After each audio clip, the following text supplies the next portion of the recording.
नमस्कार शेतकरी मित्रांनो, सर्वांचं सहर्ष स्वागत आहे। तर मित्रांनो, आज आपण माहिती घेणार आहोत की दूध देणाऱ्या गायींचं दुपटीने कसं वाढवायचं। तर मित्रांनो, आपण ज्यावेळेस दुग्ध व्यवसाय करीत असतो त्यावेळेस आपल्याकडे असणारे गायी असतील, म्हशी असतील, तर त्या चांगल्या जातीच्या, त्याचबरोबर जातीवंत असून सुद्धा दुधाळ जनावरं असणं गरजेचं आहे। तर ह्यामध्ये दुधाळ जनावरांची निवड असेल, त्याचबरोबर त्यांचं खाद्य असेल, तर यामध्ये सुद्धा अतिशय महत्त्वाचा खाद्य चारा व्यवस्थापन, यामध्ये चारा व्यवस्थापनाचा सुद्धा अतिशय महत्त्वाचा रोल आहे। तर मित्रांनो, जास्त दूध देण्यासाठी काही वेळेस जर गायी असतील किंवा म्हशी असतील तर आपल्या जास्त दूध देत नसतील, आणि तर त्यावेळेस आपण काही वेळेस घरगुती उपाय सुद्धा काही शेतकरी बंधूंना अतिशय महत्त्वाचे ठरतात। तर मित्रांनो, त्याचंच एक उदाहरण म्हणून दूध वाढवण्यासाठी आपण हा घरगुती पद्धतीने हा उपाय करणार आहोत। तर यामध्ये जे शेतकरी मित्र आपल्या कृषी सल्ला यूट्यूब चॅनलला नवीन आहेत त्यांनी कृषी सल्ला यूट्यूब चॅनलला सबस्क्राईब करा।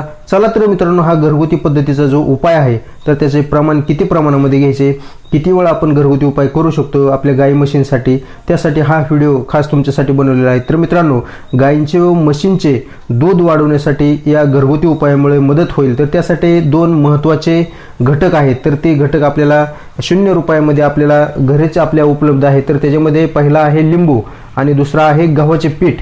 तर हे दोन घटक आपल्याला घरगुती उपायामध्ये अतिशय महत्त्वाचे आहेत। तर ह्या दोन्ही घटकांचं आपण महत्त्व पाहू। तर यामध्ये लिंबूमध्ये व्हिटॅमिन सी चे प्रमाण भरपूर आहे। तर यामुळे जनावरांना जर हे दिलं तर त्यांची पचन संस्था सुधारून दूध देण्याची क्षमता सुद्धा वाढते। त्याचबरोबर चांगले दूध देणाऱ्या कमी चारा खाऊन सुद्धा काही वेळेस ज्या आपल्या गायी असतील, म्हशी असतील, तर त्या सुद्धा दूध जास्त देतात। त्यामुळे या लिंबाचा जनावरांच्या पचन क्षमतेमध्ये किंवा आहारामध्ये अतिशय महत्त्वाचे स्थान आहे। यानंतर दुसरा घटक आहे घरगुती आपले गव्हाचे पीठ।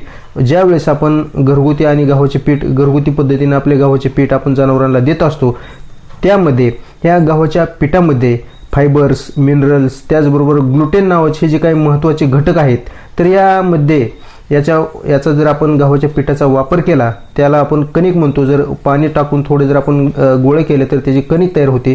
याचा जर आपण कणकीचे गोळे चारून जर आपण एकत्र चांगल्या पद्धतीने आपण जर जनावरांना दिले तर त्यांची पचन संस्था जी आहे तर ती सुधारते। त्यामुळे जनावर आजारी पडत नाही, यामुळं त्यांची दूध देण्याची क्षमता वाढते। त्याचबरोबर त्यांची जो काही रोगप्रतिकारक क्षमता आहे ती सुद्धा चांगल्या पद्धतीने वाढते। त्यामुळे जनावर आजारी न पडल्यामुळं दूध वारंवार चांगल्या पद्धतीने आणि चांगले देण्यामध्ये मदत होते। तर हे आपण लिंबू आणि गव्हाचे पीठ कशा पद्धतीने एकत्र करायचं आहे, तर ते कसं जनावरांना द्यायचं आहे त्याविषयी आपण माहिती घेऊ। तर ह्यामध्ये आपलं एक लिंबू घ्यायचं आहे, ते लिंबू अर्ध करून त्याला दोन भाग करायचे, कट करायचे आहे। एक भाग लिंबाचा घ्यायचा आहे। त्यानंतर जवळजवळ साधारण आपण 100 ते 150 ग्रॅमपर्यंत गव्हाचे पीठ घ्यायचे आहे, आणि गव्हाचे पीठ घेऊन त्यामध्ये पाणी टाकून त्याच्या गव्हाच्या पिठाचा एक गोळा तयार करायचा आहे, म्हणजेच कणकेचा गोळा तयार करायचा आहे, आणि त्यामध्ये अर्धे लिंबू टाकायचे आहे, आणि त्याला एकत्र करून तो गोळा चुलीवरती आपल्याला भाजायचा आहे।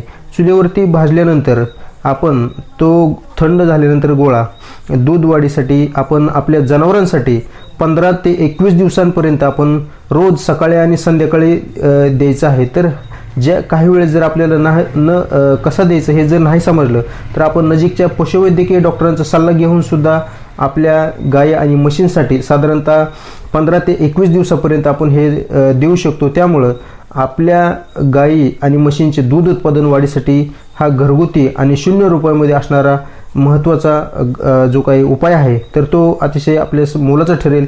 तर यामुळं आपल्या गायींची आणि म्हशींची दूध उत्पादन क्षमता वाढेल, शेतकऱ्यांचं आर्थिक उत्पादन वाढेल। त्यामुळे शेतकरी चांगल्या पद्धतीचे अजूनही पशुपालन वाढवण्यास मदत होईल।